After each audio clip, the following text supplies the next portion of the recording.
Halo, assalamualaikum warahmatullahi wabarakatuh. Gimana kabar kalian semuanya? Apa merasa bosan selama di karantina? Pasti iya. Nah, kemungkinan hari pertama, hari kedua kita akan merasa biasa saja. Tapi kalau udah hari ketiga, hari keempat dan seterusnya, kita akan merasa bosan. Nah, sebelumnya perkenalkan dulu, nama saya Mahardika Putri Adia. Saya kuliah di IAIN Pekalongan. Nah, saya di sini bertujuan untuk menyelesaikan tugas dari mata kuliah penyuluhan HIV dan AIDS, yaitu nanti kita bahas bareng-bareng materinya tentang apa sih HIV dan AIDS. Langsung saja. Yang pertama yaitu HIV. Apa sih HIV itu? HIV kepanjangan dari Human Immunodeficiency Virus. Nah, apa itu? HIV sendiri itu virus yang menyerang sistem kekebalan tubuh. Nah, jika sistem kekebalan tubuh kita udah terserang, udah terkena HIV, pasti akan melemah. Itu pasti. Nah, dan obat untuk penyembuhan HIV sendiri itu belum ditemukan.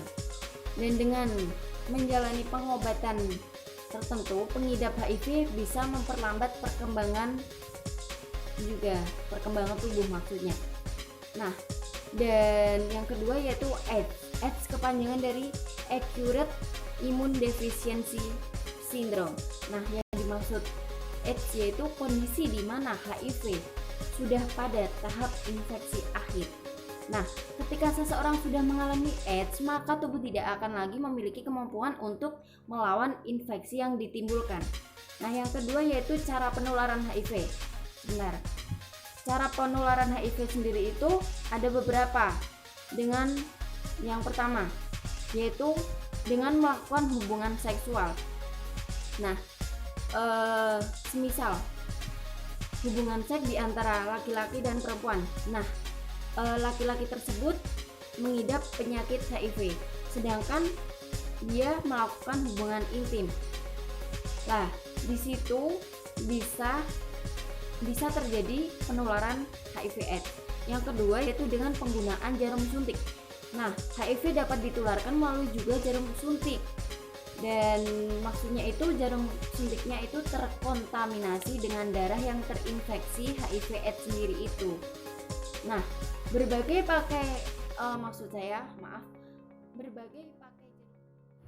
Nah, yang selanjutnya yaitu cara mencegah penularan HIV. Yang pertama yaitu dengan menggunakan alat kontrasepsi saat berhubungan seksual, seperti itu. Nah, jika Anda tidak mengetahui status HIV pasangan Anda, gunakan alat kontrasepsi jika Anda melakukan hubungan seksual. Nah, yang kedua yaitu hindari perilaku seksual yang beresiko.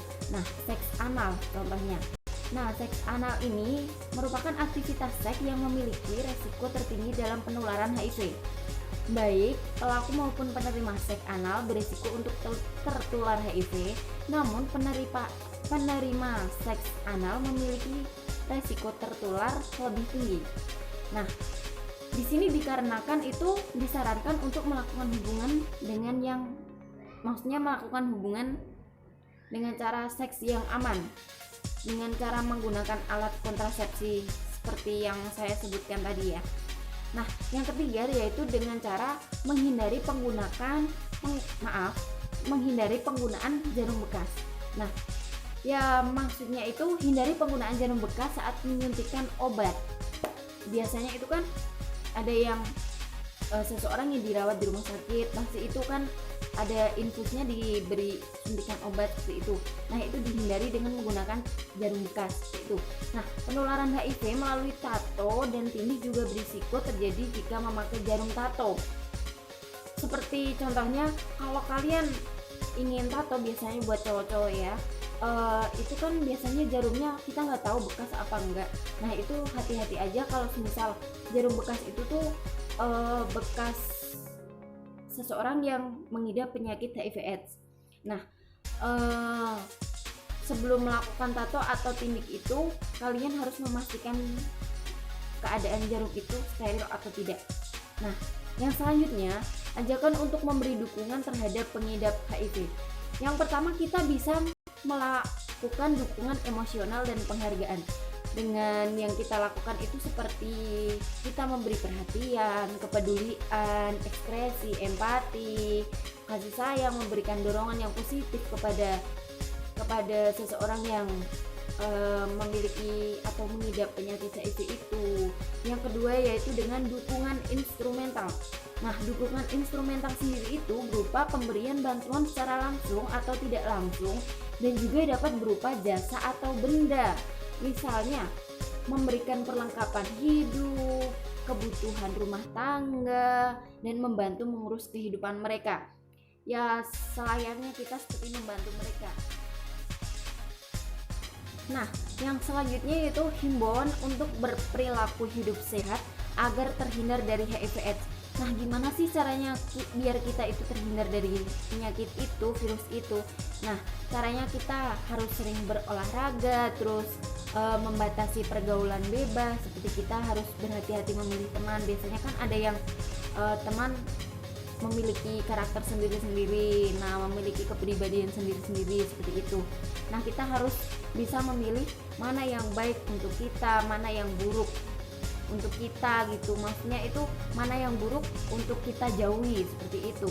Nah, yang selanjutnya himbauan hidup bersih agar sehat terhindar dari virus COVID ini ya. Nah, ini kan musim COVID-19. Nah, gimana sih cara kita agar bisa terhindar dari virus itu sendiri? Dengan cara kita seperti tadi, berolahraga, mengonsumsi makanan dan minuman yang sehat. Kita harus memanfaatkan hal yang bisa kita ya maksudnya hal yang bisa membuat kita bermanfaat lah, maksudnya tuh ya seperti itu tadi, bisa kita membantu orang tua atau apa, pokoknya kita jangan keluar semasa karantina seperti itu. Kalian boleh merasa bosan, kalian boleh merasa jenuh. Nah, tapi jika kalian merasa bosan dan jenuh, kalian bisa memanfaatkan waktu-waktu kalian dengan cara seperti itu tadi. Nah, selain kita mendapat pola hidup yang sehat, kita juga terhindar dari virus tersebut. Nah, terima kasih. Cuman itu yang ingin saya sampaikan. Mohon maaf bila banyak kesalahan. Ya, saya mohon maaf yang sebesar-besarnya. Wabillahi taufiq wal hidayah. Wassalamualaikum.